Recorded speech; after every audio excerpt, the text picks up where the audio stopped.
దేశంలో విమాన హెలికాప్టర్ ప్రమాదాలు తీవ్ర విషాదాన్ని మిగిల్చాయి. అనుకోని విమాన ప్రమాదాల్లో ఎంతో మంది ప్రముఖులు దుర్మరణం పాలయ్యారు. డిప్యూటీ సీఎం అజిత్ పవార్ విమాన ప్రమాద నేపథ్యంలో మరోసారి గతంలో జరిగిన ప్రమాదాలపై కూడా చర్చ జరుగుతోంది. దేశంలో విమాన ప్రమాదాల్లో మరణించిన ప్రముఖులను ప్రజలు గుర్తు చేసుకుంటున్నారు. దేశంలో విమాన ప్రమాదాల్లో సామాన్యులతో పాటు అనేక మంది ప్రముఖులు మృతి చెందారు. ఇటీవల గుజరాత్ మాజీ ముఖ్యమంత్రి విజయ్ రూపానీ ఫ్లైట్ యాక్సిడెంట్లో మృతి చెందారు. అహ్మదాబాద్ నుంచి లండన్కు బయలుదేరిన ఎయిర్ ఇండియా విమానం టేకాఫ్ అయిన కాసేపటికే కుప్పకూలింది. ఈ ప్రమాదంలో విజయ్ రూపానీతో పాటు మొత్తం 241 మంది ప్రాణాలు కోల్పోయారు. 68 ఏళ్ల విజయ్ రూపానీ 2016 నుంచి 2021 వరకు గుజరాత్ ముఖ్యమంత్రిగా సేవలందించారు. బీజేపీ సీనియర్ నేతగా గుర్తింపు పొందిన ఆయన కుటుంబ సభ్యులను కలిసేందుకు లండన్కు వెళుతుండగా విమాన ప్రమాదంలో మృత్యువాత పడ్డారు. మాజీ ప్రధాని ఇందిరాగాంధీ కుమారుడు సంజయ్ గాంధీ కూడా విమాన ప్రమాదంలోనే మరణించడం విషాదాన్ని నింపింది. 1980 జూన్ 23న ఢిల్లీలో 2 సీట్ల విమానంతో టెస్ట్ ఫ్లైట్ చేస్తుండగా సఫ్దర్గంజ్ ఎయిర్పోర్టు సమీపంలో కుప్పకూలింది. కేవలం 33 ఏళ్ల వయసులోనే ఆయన ప్రాణాలు కోల్పోయారు. కాంగ్రెస్ సీనియర్ నేత జ్యోతిరాదిత్య సింధియా తండ్రి మాధవరావు సింధియా కూడా విమాన ప్రమాదంలో మృత్యువాత పడ్డారు. 2001 సెప్టెంబర్ 30న ఉత్తరప్రదేశ్లోని మైన్సురి జిల్లా భోగావన్ వద్ద ఆయన ప్రయాణిస్తున్న చార్టర్డ్ విమానం కూలింది. కాన్పూర్లో సభకు వెళుతుండగా ఈ దుర్ఘటన జరిగింది.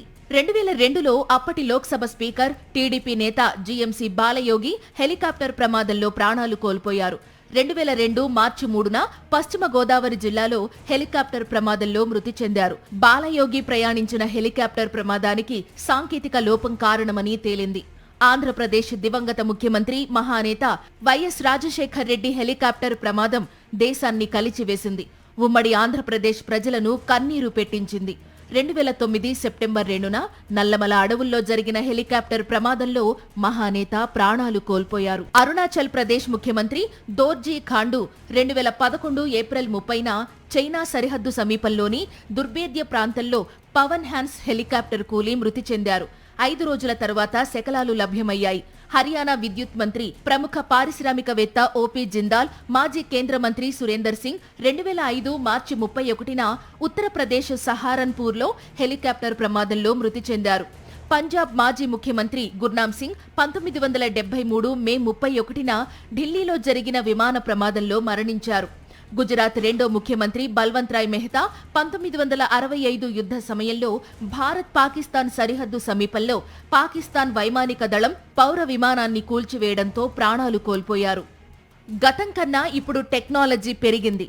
విమాన ప్రయాణాలు సురక్షితంగా ఉండాల్సిన ఈ కాలంలోనూ ఈ ఘటనలు దేశాన్ని కలిచివేస్తున్నాయి.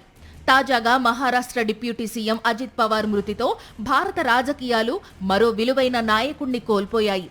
విమాన, హెలికాప్టర్ ప్రమాదాలు దేశానికి తీరని లోటును మిగులుస్తున్నాయి.